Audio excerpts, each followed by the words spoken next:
ito ay rated SPG. Striktong patnubay at gabay ng magulang ang kailangan. Naniniwala si Rigor na ito na ang huling sandali ni Tanggol sa mundo. Matagal niya nang pinapangarap ang pagkakataong ito dahil para sa kanya, si Tanggol ang ugat ng lahat ng gulo at kamalasan sa kanilang buhay. Sa isip ni Rigor, ang pagpaslang kay Tanggol ay hindi lang paghiganti, kundi isang paraan para mawala na ang tinik sa kanyang lalamunan.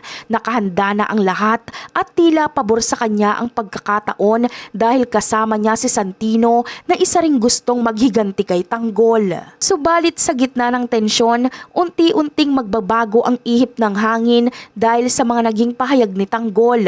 Habang nakikinig si Santino, mararamdaman niya ang katapatan sa mga salita ng kanyang kuya Tanggol tungkol sa pagkamatay ni Erica.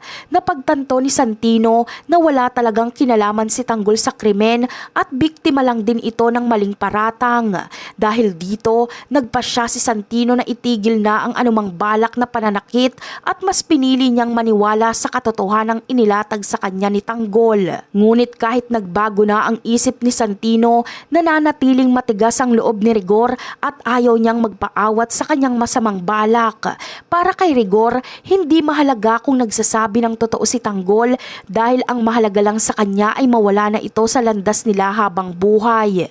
Hindi siya nakinig sa pakiusap ni Santino na itigil na ang gulo. Sa halip, mas lalo pang nag-alab ang kanyang galit at determinasyon na tapusin ang laban na siya mismo ang nag-umpisa, kahit palabag na ito sa loob ni Santino. Habang maingat na nakaposisyon si Rigor at nakatutok ang baril niya kay Tanggol, handa niya ng kalabitin ng gatilyo para tapusin na ito. Ngunit bago pa man tumama ang bala kay Tanggol, napansin ito ni Santino at mabilis siyang kumilos para protektahan ang kanyang kuya Tanggol.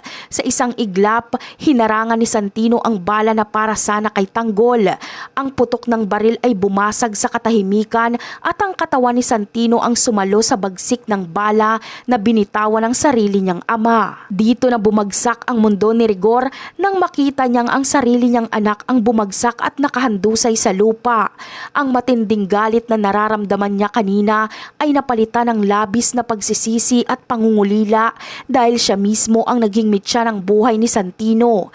Mapupuruhan si Santino sa tama ng bala at hindi matanggap ni Rigor na sa kagustuhan niyang tapusin si Tanggol ay ang sarili niyang dugo at laman ng kanyang napaslang.